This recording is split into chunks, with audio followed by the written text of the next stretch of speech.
to people that are not successful in a certain arena, I've noticed that they tend to look at success as something that those who are good at something would have acquired in one moment. So when you watch somebody in the UFC who's been training in martial arts their entire life, there's a tendency to think, oh, I would just have to go to the gym and train and I could be doing what those guys are doing. And you don't realize just the footwork involved with what they're doing would take years to develop.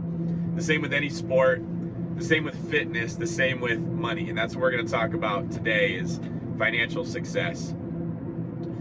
Because it's probably easier to achieve, I would say, maybe not easier, but more simple to achieve than success with fitness or a sport or something that requires a physical component to success as opposed to just decision making, which is what financial success is. If you are very fit, you didn't just get fit in a week or in a month. You developed a lot of habits over a long period of time regarding what you eat, when you eat, the gut in your bacteria that tells you I want to eat, right? Fit people tend to have less cravings than people that eat bad food all the time because they've trained themselves to not want it. So they'll be hungry and they'll be thinking, I want to eat some asparagus.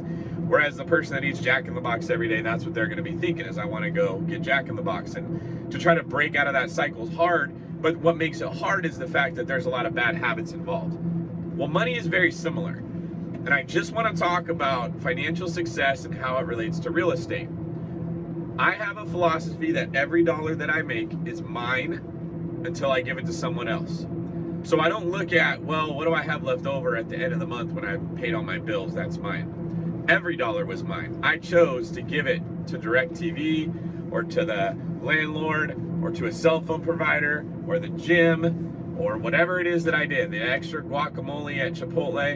And I have to take 100% ownership of where I spend that money. That does not mean getting guacamole at Chipotle is bad. But what it does mean is that I have to decide that whatever that costs, $1, $1.50, is worth it to me.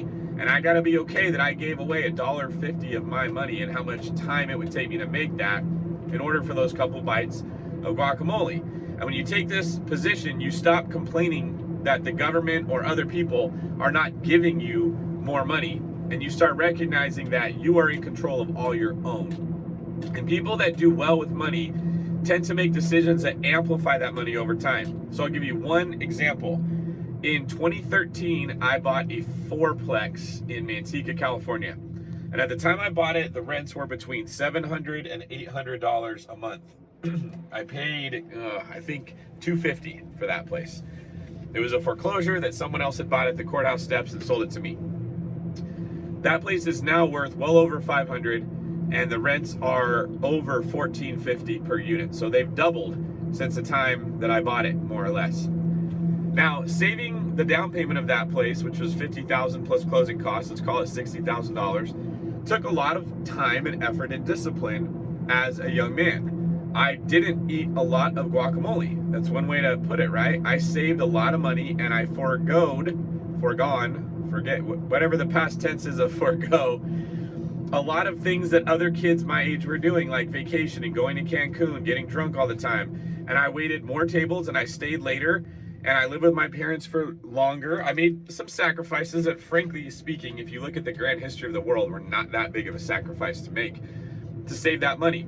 But my point is that money of $50,000 has now turned into $300,000 plus whatever I paid on the loan, plus cash flow of somewhere between $1,000 and probably about $3,000 a month now over the course of 8 years, okay? That one decision, I can't do the math right now, but it's made me well over $500,000 to my net worth out of the 50 that I saved. 50 became 500. And what I want to say is that as time goes by, that's going to get even better. Rents are going to keep going up. I'm going to pay off more of the mortgage with every single month that goes by. I made a bunch of small decisions that led to a lump of money. I made one good decision with that lump of money, and that led to huge results for me.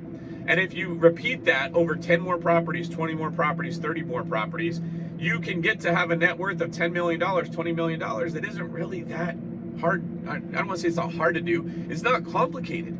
You just make good decisions over and over and over, and you get this financial six-pack. Just like fit people have really good bodies because they've made good health decisions over and over and over. And that's how you get ahead in life. You don't run out there and try to do it all in one moment. You don't try to learn a martial art in 1 month.